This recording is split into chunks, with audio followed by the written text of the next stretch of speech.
കവിഞ്ഞൊഴുകുന്ന അനുഗ്രഹത്തിലേക്ക് ഒരിക്കൽ കൂടെ സ്വാഗതം. പ്രിയപ്പെട്ടവരെ, നമ്മുടെയൊക്കെ ജീവിതത്തിൽ സാധാരണ നമുക്കുണ്ടാകുന്ന പ്രവണത, ടെൻഡൻസി 3 തരത്തിൽ നമ്മുടെ ജീവിത കാര്യങ്ങളിൽ നമ്മൾ ആശ്രയിക്കാൻ നമുക്ക് പ്രേരണയുണ്ടാവും. ഒന്ന്, സ്വയ ആശ്രയം, സ്വന്തം ബലത്തിലുള്ള ആശ്രയം, സ്വന്തം പണത്തിൽ, സ്വന്തം ശക്തിയിൽ, സ്വന്തം കഴിവിൽ, സ്വന്തം വിദ്യാഭ്യാസത്തിൽ സ്വയാശ്രയം. രണ്ടാമത്, മറ്റൊന്ന്, നമ്മുടെ ജീവിതത്തിൽ എന്തെങ്കിലും ഒരു ആവശ്യം വരുമ്പോൾ നമ്മുടെ കഴിവിൽ നിൽക്കാതെ പോകുമ്പോൾ നമുക്ക് വരുന്ന ടെൻഡൻസി ഇതാണ്, പരാശ്രയം. ആരെങ്കിലും എന്നെ സഹായിക്കും, അവരെന്നെ സഹായിക്കുമായിരിക്കും, പരാശ്രയം. മൂന്നാമത്തേത്, ഈ തിരുവചനത്തിൽ മുഴുവൻ നമ്മൾ കാണുന്ന കാര്യം, ബൈബിൾ ഈ ആദ്യ പുറം മുതൽ ഒടുവിലത്തെ പുറം വരെ കാണുന്നത് ദൈവാശ്രയം. ദൈവത്തിൽ ആശ്രയിച്ചവരുടെ ജീവിതത്തിൽ ദൈവം ചെയ്ത അത്ഭുതം ലജ്ജിക്കാനിടയാകാതെ, മനുഷ്യരുടെ മുമ്പിൽ കൈ നീട്ടാനിടയാകാതെ അത്ഭുതകരമായി നടത്തിയ വഴികളുടെ ഒരു സമാഹാരമാണ്, അങ്ങനെ നടന്ന അത്ഭുതങ്ങളുടെ ഒരു സമാഹാരമായി എൻ്റെ കയ്യിലിരിക്കുന്ന ഈ പുസ്തകം. മനുഷ്യനെ ദൈവം നടത്തുന്നു, ദൈവാശ്രയം. അതുകൊണ്ട് ഇന്ന് നമ്മൾ കേൾക്കാൻ പോകുന്നത് 3 കാര്യത്തെക്കുറിച്ചാണ്: സ്വയാശ്രയം, പരാശ്രയം, ദൈവാശ്രയം.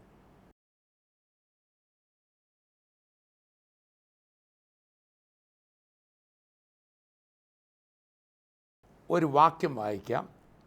പത്രോസിൻ്റെ ലേഖനത്തിലെ ഒരു വചനമാണ്. 1 പത്രോസ് 5-ാം അധ്യായം അതിൻ്റെ 6-ാമത് വചനം വായിക്കപ്പെടുന്നത് ശ്രദ്ധിക്കുക.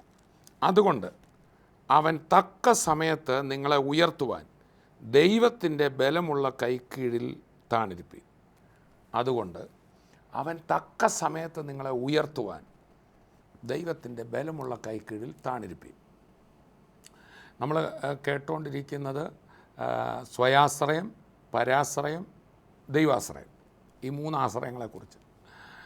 ഇവിടെ കർത്താവ് മനുഷ്യരെ ഉയർത്തുമെന്നാണ് പറയുന്നത്.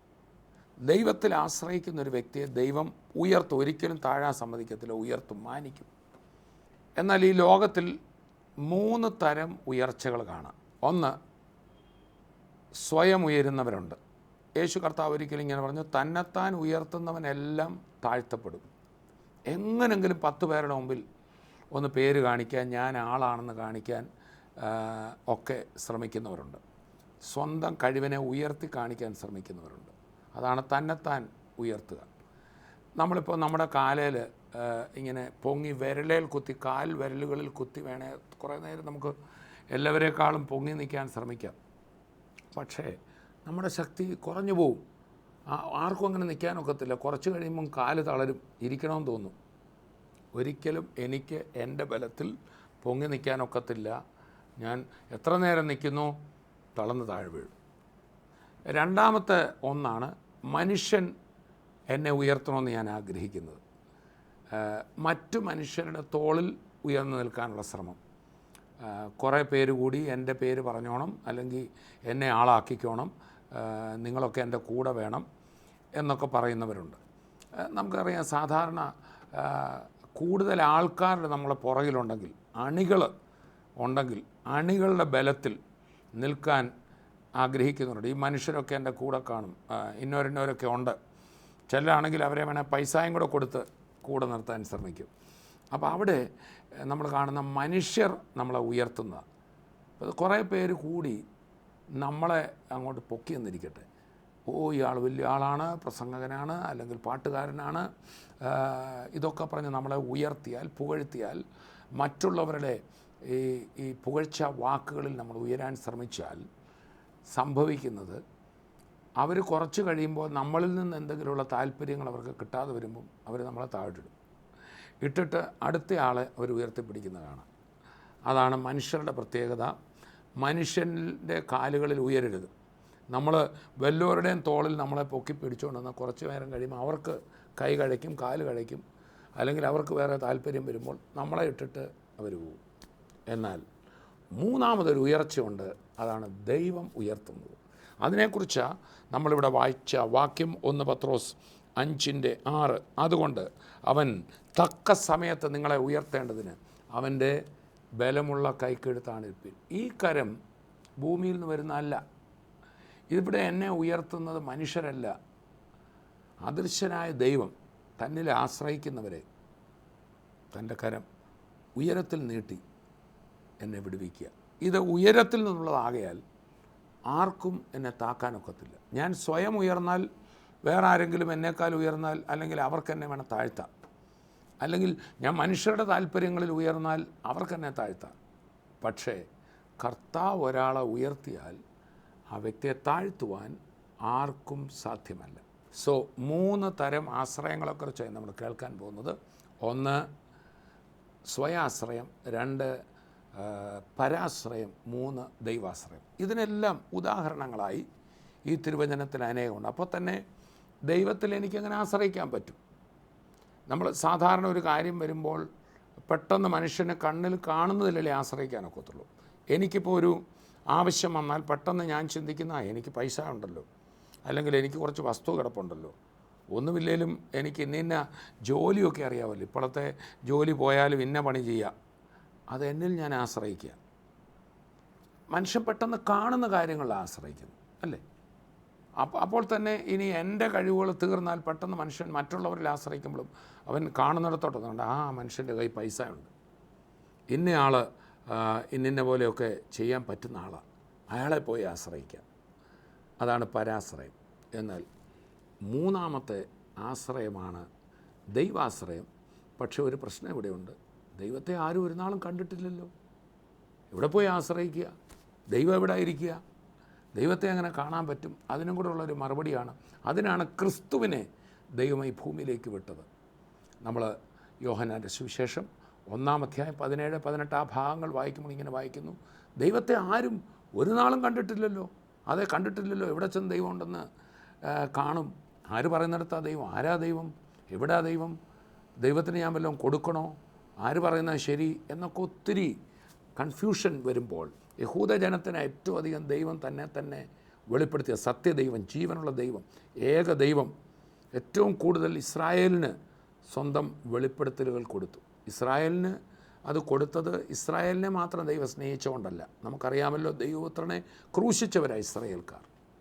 എങ്കിലും ദൈവം അബ്രഹാമിനെ തിരഞ്ഞെടുത്തു, ഇസ്രായേൽ ജനതയ്ക്ക് തന്നെ വെളിപ്പെടുത്തി കൊടുത്തു. പക്ഷേ അവർക്ക് കൊടുത്തത് നീ ഭൂലോകത്തിൻ്റെ അറ്റത്തോളം എൻ്റെ സാക്ഷിയാകുക, അല്ലെങ്കിൽ ലോകം മുഴുവനുള്ളവർക്ക് വെളിച്ചം പകരുവാൻ ഒരു ജനതയ്ക്ക് സത്യദൈവത്തെക്കുറിച്ചുള്ള അറിവ് കൊടുത്തു എന്ന് മാത്രമേ ഉള്ളൂ. ആ ഇസ്രായേലിന് പോലും ദൈവത്തെക്കുറിച്ച് സമ്പൂർണ്ണമായൊരു വെളിപ്പാട് കിട്ടിയില്ല. അതുകൊണ്ടാണ് യഹൂദനായ യോഹന്നാൻ, ക്രിസ്തുവിൻ്റെ കൂടെ 3.5 വർഷം നടന്ന യോഹന്നാൻ എന്ന ശിഷ്യൻ, മുക്കുവനായിരുന്നു. അപ്പനായ സബദിയുടെ കൂടെ മീൻ പിടിക്കുകയും വല നന്നാക്കുകയും ഒക്കെ ചെയ്ത ഒരു സാധാരണ മുക്കുവൻ, വിദ്യാഭ്യാസമില്ലാത്ത ഒരു സാധാരണ മീൻപിടുത്തക്കാരൻ, താൻ്റെ ദേശത്ത് താനായിരുന്ന കടൽ തീരത്തേക്ക് ഇറങ്ങി വന്ന് നടക്കുന്ന ചെറുപ്പക്കാരൻ ദൈവപുത്രനാണെന്ന് തനിക്ക് ആദ്യം മനസ്സിലായില്ല.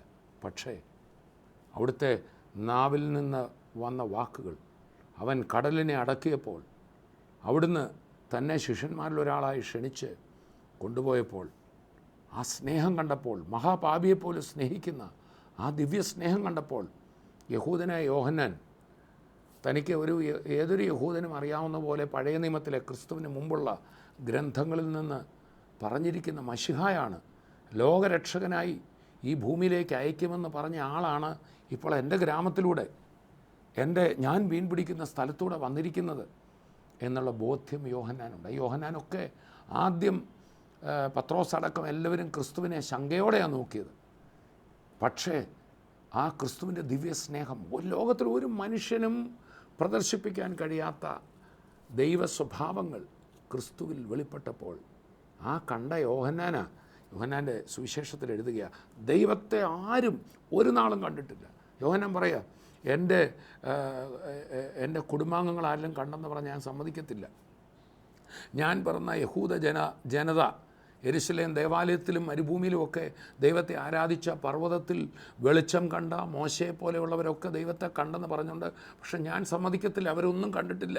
ദൈവത്തെ ആരും ഒരു നാളും കണ്ടിട്ടില്ല.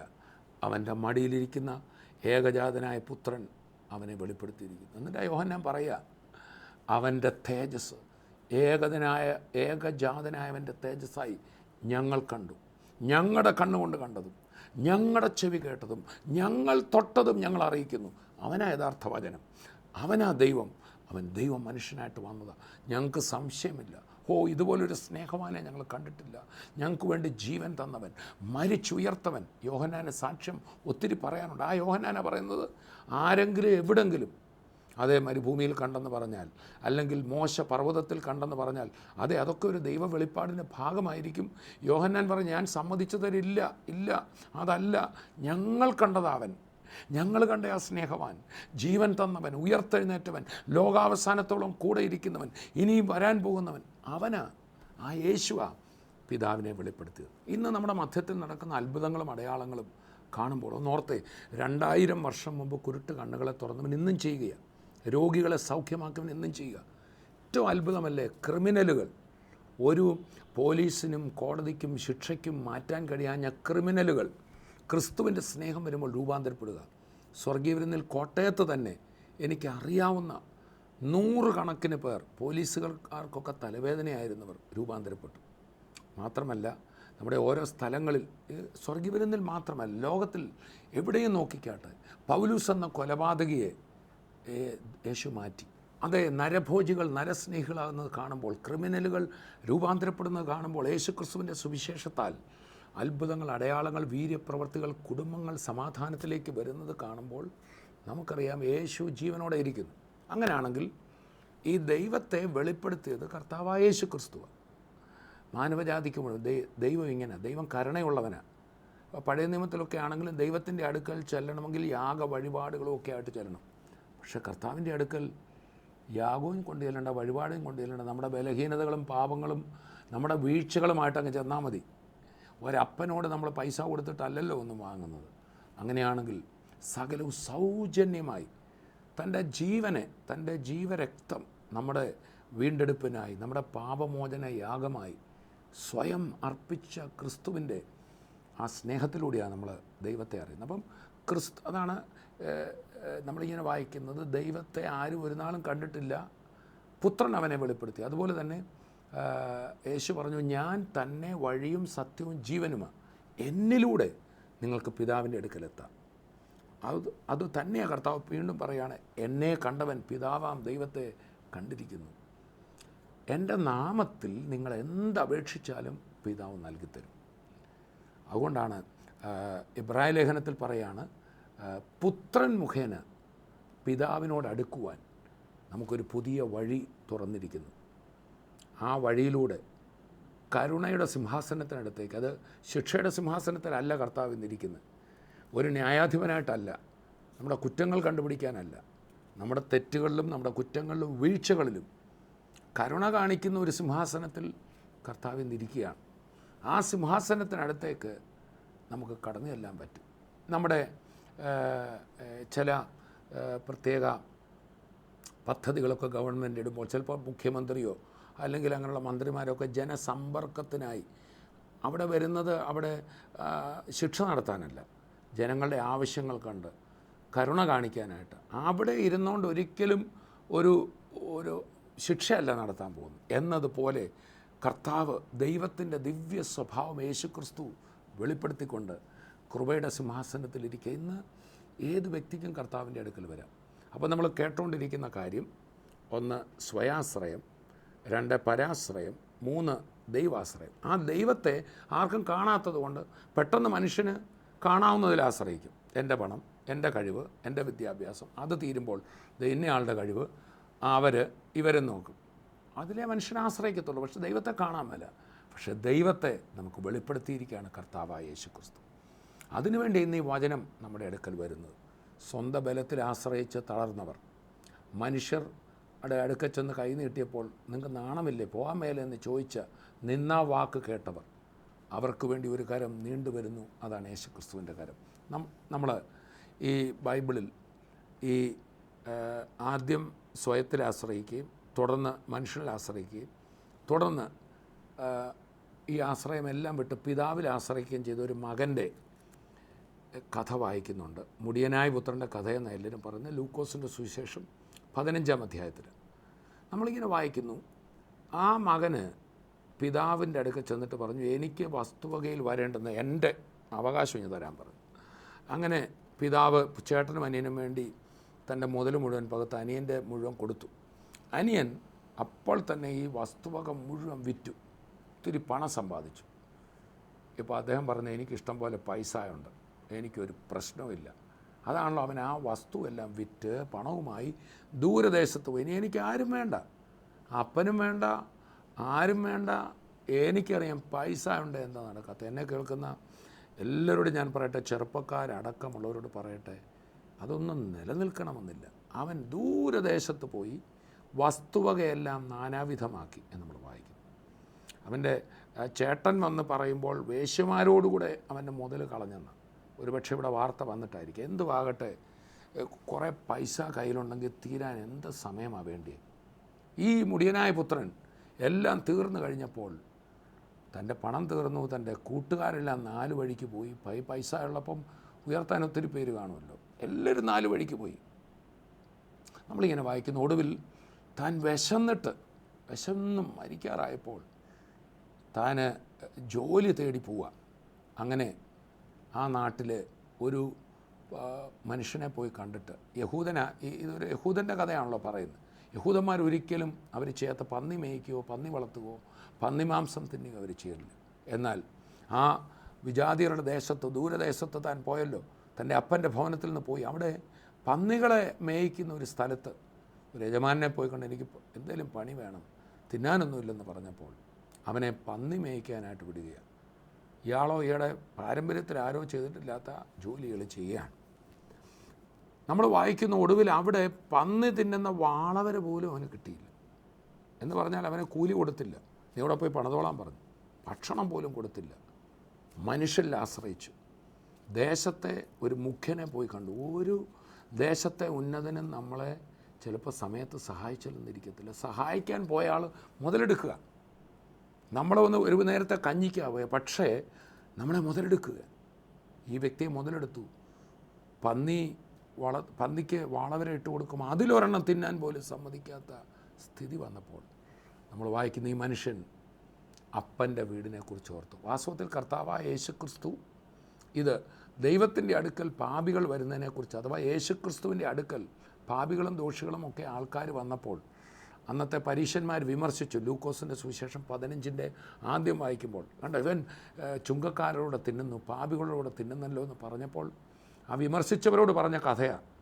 ഒരപ്പന് 2 മക്കളുണ്ട്, പക്ഷേ ഒരുവൻ നഷ്ടപ്പെട്ട് തകർന്ന് ഇങ്ങനെ പന്നിക്കുഴിയിൽ പോയാൽ അവൻ മടങ്ങി വന്നാൽ ആ അപ്പൻ സ്വീകരിക്കില്ലയോ, അത് തന്നെയാണ് ഞാനീ ചെയ്യുന്നത് എന്നാ കർത്താവ് പറഞ്ഞു. ചുരുക്കി പറഞ്ഞാൽ യേശുക്രിസ്തുവിൻ്റെ അടുക്കിലേക്ക് അന്ന് തകർന്നവരും വീണവരും വന്നതുപോലെ പിതാവാം ദൈവം തന്നെയാണ് പുത്രനായി ഇവിടെ ഇറങ്ങി വന്നത്.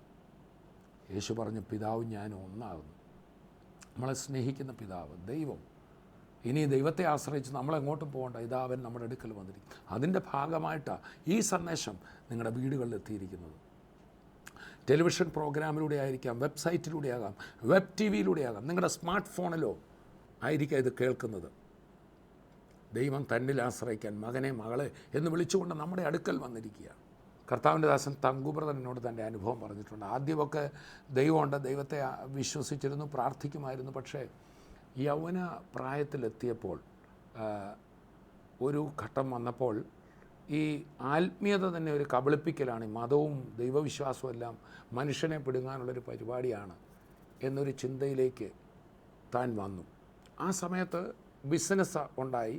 കോട്ടയത്ത് മാത്രമല്ല, പല സ്ഥലങ്ങളിൽ രാജ്യത്ത് പലയിടത്തും ബിസിനസ്സുകളൊരു ബിസിനസ് സാമ്രാജ്യം കെട്ടിപ്പടുക്കാനായിട്ട് ബ്രദർ ഇങ്ങനെ ആ ചെറുപ്രായത്തിൽ കയറി വരുമ്പോൾ പൈസ കയ്യിലായപ്പോൾ തനിക്ക് ഒടുവിൽ താനൊരു കൺക്ലൂഷനിലെത്തി.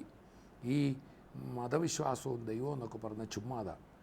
ഈ ജോലി ചെയ്യാൻ ഇഷ്ടമില്ലാത്തവർ പ്രാർത്ഥനയെന്ന് പറഞ്ഞ് നടന്നാൽ മതിയല്ലോ, മനുഷ്യനെ കളിപ്പിക്കുന്ന മാർഗമായത് എന്ന് പറയുന്ന തൻ്റെ ഓഫീസിലൊക്കെ സുവിശേഷമായി ചെല്ലുന്നവരെ ഇങ്ങനെ പറഞ്ഞ് വാദിക്കുന്ന ഒരു സ്ഥിതിയിലേക്ക് മാറിയ ഒരു ഘട്ടത്തിൽ അദ്ദേഹം എന്നോട് എപ്പോഴും പറയാറുണ്ട്, സാക്ഷ്യത്തിനും പറയാറുണ്ട്. ഒടുവിൽ ഒരു വാഹനമെടുത്ത് താൻ ആദ്യമായിട്ടൊരു പുതിയ വാഹനം വാങ്ങി പൂനായിൽ നിന്നും തങ്കുബ്രദർ നാട്ടിലേക്ക് കൂടെ ആരൊക്കെ ഉണ്ട് ഡ്രൈവ് ചെയ്ത് വരുമ്പോൾ ഒരു ലോറിയുമായി നേർക്കുനേർ വഴിയിൽ വെച്ച് ഇടിച്ച ആ വാഹനം, പൊത്തുവാഹനം മുഴുവൻ തകർന്ന് അതിൽ ഉള്ളവരെല്ലാം ദാരുണമായി പരിക്കേറ്റ് തങ്കുബ്രദറിൻ്റെ വാരിയല്ലുകൾ ഒടിഞ്ഞ് മുട്ടൊടിഞ്ഞ് വെർട്ടിബ്രയ്ക്ക് ഒടിവ് വന്ന് ശരീരം തളർന്ന ഹോസ്പിറ്റലിൽ കിടക്കുമ്പോൾ അപ്പോൾ മനസ്സിലായില്ല. ഡോക്ടർ വന്ന്, മാത്യു, നിങ്ങൾക്കിനി ജീവിതത്തിൽ ഒരു സാധാരണ വ്യക്തിയായി ജീവിക്കാൻ ഒക്കില്ല, മെഡിക്കൽ സയൻസിന് സഹായിക്കാൻ ഒക്കത്തില്ല. ഉടനെ അദ്ദേഹം പറഞ്ഞു, എൻ്റെ ജ്യേഷ്ഠനുണ്ട്, എനിക്ക് എത്ര പണം വേണമെങ്കിലും മുടക്കാമെന്ന് പറഞ്ഞപ്പോൾ ഡോക്ടർ പറഞ്ഞു നടക്കത്തില്ല എന്ന് കൈ മലർത്തിയപ്പോൾ ഇപ്പോഴും തങ്കവിടറുണ്ട്. ഈ തൻ്റെ ഇടവും പണവും എന്നൊക്കെ പറയുന്നത് ഒരു നിമിഷം കൊണ്ട് ചോർന്നു പോകുന്നു ഞാൻ അനുഭവിച്ചു. എൻ്റെ വ്യക്തിപരമായും ഞങ്ങളുടെ കുടുംബത്തിലും ഞാനത് അനുഭവിച്ചത്. നിന്നെ കേൾക്കുന്ന ഏതൊരു വ്യക്തിയോട് ഞാൻ പറയട്ടെ, നമുക്കൊന്നും അഹങ്കരിക്കാനില്ല. നമ്മളുടെ കഴിവുകൾ അസ്ഥാനത്താവും. നമ്മുടെ സ്വയാശ്രയം നമ്മളെ അപകടത്തിലെത്തിക്കും. പരാശ്രയം, ഇന്നയാളിനെ സഹായിക്കുമായിരിക്കും, ഇന്നയാൾ ഇല്ലെന്നേ, അവരൊക്കെ ഒരു ദിവസം തള്ളിപ്പറയും. പക്ഷേ തള്ളിപ്പറയാത്തൊരുവനുണ്ട്, നമ്മുടെ നല്ല ദൈവം. ഈശ്വരനെന്നോ ദൈവമെന്നോ പരമേശ്വരനെന്നോ എന്താ വിളിക്കുന്നത്, ആ ദൈവം, ഏക ദൈവം, നമ്മുടെ സൃഷ്ടിതാവായ ദൈവം, അവിടെ നമ്മളെ കൈവിടത്തില്ല. ആ ദൈവം സ്വയം നമുക്ക് ആശ്രയിക്കാൻ നമുക്കൊന്ന് മനസ്സിലാക്കി തരണ്ടേ? അതിനാണ് മനുഷ്യനായിട്ട് ഇവിടെ ഇറങ്ങി വന്നത്. യേശു കർത്താവ് ഈ ഭൂമിയിൽ വരുമ്പോൾ, അവനെ ഈ ഭൂമിയിലേക്ക് അയക്കുമ്പോൾ ദൈവം പ്രവാചകന്മാരിലൂടെ പറഞ്ഞൊരു പ്രത്യേക വിഭാഗത്തിന് വേണ്ടി അയക്കുന്നതെന്നല്ല, ഇതാ സകല ജനത്തിനും ഉണ്ടാകുവാനുള്ള മഹാസന്തോഷം. യേശു ക്രിസ്തുവിനെക്കുറിച്ച് പറഞ്ഞത് ലോകരക്ഷകനായി അവനെ അയച്ചിരിക്കുന്ന യോഹന്നാൻ പറഞ്ഞു. സകല ഭൂസീമാവാസികളുമേ നിങ്ങൾക്കുള്ള സദ്വർത്തമാനം ഇതാ എന്നാണ് ക്രിസ്തുവിൻ്റെ പിറവിയിൽ ദൈവം പറയുന്നത്. ഇന്നെന്നെ കേൾക്കുന്ന ഓരോരുത്തർക്കും അത് നമുക്ക് ദൈവത്തിൽ ആശ്രയിക്കാൻ പറ്റും. നമ്മൾ വായിച്ച വാക്യതാണ്. അതുകൊണ്ട് അവൻ തക്ക സമയത്ത് നിങ്ങളെ ഉയർത്തേണ്ടതിന് ദൈവത്തിൻ്റെ ബലമുള്ള കൈക്കീഴ്ത്താണിരിപ്പിൻ. ആ ദൈവത്തിൻ്റെ കരം യേശുവാണ്. അപ്പോൾ തന്നെ ആ ഭാഗം പത്രോസിൻ്റെ ലേഖനം വായിച്ചാൽ, നിങ്ങൾ മൂപ്പന്മാർക്ക് കീഴടങ്ങുവീൻ. കർത്താവ് തൻ്റെ ശിഷ്യന്മാരെ അയച്ചുകൊണ്ട് പറഞ്ഞു, നിങ്ങൾ പോയി സുവിശേഷം പറയണം, നിങ്ങളുടെ വാക്ക് കൈക്കൊള്ളുന്നവൻ എന്നെ കൈക്കൊള്ളുന്നു. നേരിട്ട് ദൈവത്തെ പിടിക്കാൻ പറ്റുമെങ്കിൽ അങ്ങനല്ല. പക്ഷേ ദൈവം പദ്ധതിയിട്ട് തൻ്റെ സന്ദേശവുമായി കർത്താവ് നമ്മുടെ അടുക്കൽ തൻ്റെ ദാസന്മാരെ അയക്കുക. ഇന്ന് ഈ ശുശ്രൂഷ കേൾക്കുമ്പോൾ നിങ്ങളുടെ ഭവനത്തിലേക്ക്, നിങ്ങളുടെ സമീപത്തേക്ക്, പ്രതിസന്ധിയിലേക്ക്, എല്ലാവരും കൈവിട്ട സ്ഥാനത്തേക്ക് യേശുവാണ് വന്നിരിക്കുന്നത്. മകനെ, ഞാൻ നിന്നെ സഹായിക്കാം, ഏത് പ്രതിസന്ധിയിലും ഞാൻ അത്ഭുത വഴിയൊരുക്കാം. നമ്മളെ സഹായിക്കുമെന്ന് പറഞ്ഞവർ തിരിഞ്ഞ് ഉപദ്രവിക്കുകയാണോ? കരങ്ങളിൽ വഹിക്കുന്നവൻ നമ്മുടെ സമീപമുണ്ട്. ഇതെല്ലാം സംഭവിക്കുന്ന ഒരു അത്ഭുത നാമത്തിലാണ്, യേശുവിൻ്റെ നാമത്തിൽ. യേശു കർത്താവ് പറഞ്ഞ, എൻ്റെ നാമത്തിൽ നിങ്ങൾ ദുരാത്മാക്കളെ വെളിയിലാക്കും, പിശാചുക്കളോട് പോകാൻ പറയാൻ പറ്റും. എൻ്റെ നാമത്തിൽ രോഗികളുടെ മേൽ കൈവച്ചാൽ അവർക്ക് സൗഖ്യം വരും. യേശു ക്രിസ്തുവിൻ്റെ നാമത്തിൽ എല്ലാ ബന്ധനങ്ങളും എല്ലാ പ്രശ്നങ്ങളും മുട്ടുമടക്കും. എൻ്റെ അനുഭവ സാക്ഷ്യത്തിൽ പറയട്ടെ, കർത്താവിൻ്റെ മുമ്പിൽ കൈ നീട്ടിയാൽ വേറെ ആരുടെയും മുമ്പിൽ കൈ നീട്ടാൻ അനുവദിക്കില്ല. കർത്താവിൻ്റെ മുമ്പിൽ മുഴങ്കാൽ മടക്കിയാൽ മറ്റാരുടെയും മുമ്പിൽ തലകുനിയാൻ കർത്താവ് അനുവദിക്കത്തില്ല. യേശുവിൻ്റെ സ്നേഹം നമ്മളെ വിളിക്കുക. കർത്താവേ, എൻ്റെ ജീവിതം ഞാൻ അങ്ങയുടെ കയ്യിൽ തരികയാണ്. ഞാൻ അങ്ങയിൽ ആശ്രയിക്കുന്നു. അങ്ങയുടെ ആത്മാവിനെ എനിക്ക് തരണമേ. യേശുവേ, അങ്ങ് എൻ്റെ പാപപരിഹാരത്തിനായിട്ട് മരിച്ച് അടക്കപ്പെട്ട് ഉയർത്തുമെന്ന് ഞാൻ വിശ്വസിക്കുന്നു. എൻ്റെ ജീവിതത്തിലേക്ക് വരണമേ. Come into my life, my Jesus, and make me your possession. എന്നെ അങ്ങയുടേതാക്കി മാറ്റണമേ. എൻ്റെ എല്ലാ കാര്യത്തിലും ഞാൻ അങ്ങയിൽ ആശ്രയിക്കുന്നു. അങ്ങനെ നമുക്കൊന്ന് പ്രാർത്ഥിക്കാം. ഇപ്പോൾ നമുക്കൊന്നിച്ച് പ്രാർത്ഥിക്കാം. പിതാവേ, ഞങ്ങൾ അങ്ങയെ സ്തുതിക്കുന്നു. അവിടുത്തെ പുത്രനിലൂടെയാണല്ലോ ഞങ്ങൾ അങ്ങയെ കാണുന്നത്. ദൈവത്തിൽ ആശ്രയിച്ച് ആരും ലജ്ജിച്ചു പോയിട്ടില്ല എന്ന് അങ്ങയുടെ വചനമുണ്ടല്ലോ. ഇന്ന് ഈ കേട്ടുകൊണ്ടിരിക്കുന്ന മുഴുവൻ പേരെയും കർത്താവിൻ്റെ തൃക്കരങ്ങൾ തരുന്നു. സ്വയ ആശ്രയത്തിൽ, സ്വന്തം ബലത്തിൽ, സ്വന്തം കഴിവിൽ, പണത്തിൽ ഒക്കെ നോക്കി പരാജയപ്പെട്ടവരെന്നെ കേൾക്കുന്നു. മറ്റുള്ളവരുടെ മുമ്പിൽ കൈനീട്ടി നിന്നാ വാക്കുകൾ കേട്ട് ഭാരത്തിലിരിക്കുന്നവരെന്നെ കേൾക്കുന്നു. ഡോക്ടർമാർ ചില റിപ്പോർട്ടുകൾ പറഞ്ഞ് ഞങ്ങൾക്കും സാധ്യമല്ല എന്ന് പറഞ്ഞവരെന്നെ കേൾക്കുന്ന കർത്താവേ, നിൻ്റെ കരങ്ങളിലേക്ക് സമർപ്പിക്കുമ്പോൾ യേശുവേ, ഞങ്ങൾ അങ്ങയിൽ ആശ്രയിക്കുന്നു. അങ്ങയുടെ കരം ഈ മക്കളെ തൊടണമേ. ഭാരങ്ങൾ മാറട്ടെ. സാമ്പത്തികമായ വിഷയങ്ങൾക്ക് വിടുതലാകട്ടെ. രോഗസൗഖ്യം ഈ നിമിഷം സംഭവിക്കട്ടെ. അസാധ്യം, മെഡിക്കൽ സയൻസിന് അസാധ്യം എന്ന് പറഞ്ഞെടുത്ത് കർത്താവെ, തിരുവചനത്തിൽ അങ്ങ് അനേകരെ സൗഖ്യമാക്കിയതായിട്ട് ഞങ്ങൾ വായിക്കുന്നു. മരിച്ചവരെ ഉയർപ്പിച്ചതായിട്ട് ഞങ്ങൾ വായിക്കുന്നു. മരിച്ച അവയവങ്ങൾ ജീവിക്കട്ടെ. മരിച്ചവർ ജീവനിലേക്ക് വരട്ടെ. അസ്വസ്ഥതകൾ മാറട്ടെ. കർത്താവെ യേശുവെ, ഞങ്ങൾ അങ്ങയിൽ ആശ്രയിക്കുന്നു. ദൈവമേ, ഞങ്ങളുടെ തൃക്കരങ്ങളിൽ തരികയാണ്. ഞങ്ങളെ വിടുവിക്കുന്നതിനായി നന്ദി. ഈ പ്രാർത്ഥിച്ചുകൊണ്ടിരിക്കുന്ന ഓരോരുത്തരുടെയും മേൽ അഭിഷേകവും ശക്തിയും വിടുതലും അവരുടെ കുടുംബത്തിലും അവരുടെ തലമുറയിലും അവർ ചെയ്യുന്ന എല്ലാ കാര്യങ്ങളും ഉണ്ടാകട്ടെ. കർത്താവ് അങ്ങനെ ചെയ്തതിനായി സ്തോത്രം. യേശുവിൻ നാമത്തിൽ തന്നെ ആമേൻ. സ്വയാശ്രയമല്ല, പരാശ്രയമല്ല, ദൈവത്തിൽ നമുക്ക് ആശ്രയിക്കാം. അവൻ്റെ പുത്രനിലൂടെ കർത്താവിൻ്റെ അടുക്കൽ വരാം. കർത്താവ് നമ്മെ അനുഗ്രഹിക്കട്ടെ. അടുത്ത എപ്പിസോഡിൽ നമുക്ക് വീണ്ടും കാണാം. അതുവരെയും കർത്താവിൻ്റെ കൃപയിൽ നമ്മെ സൂക്ഷിക്കും. I bless you in Jesus' name. Amen.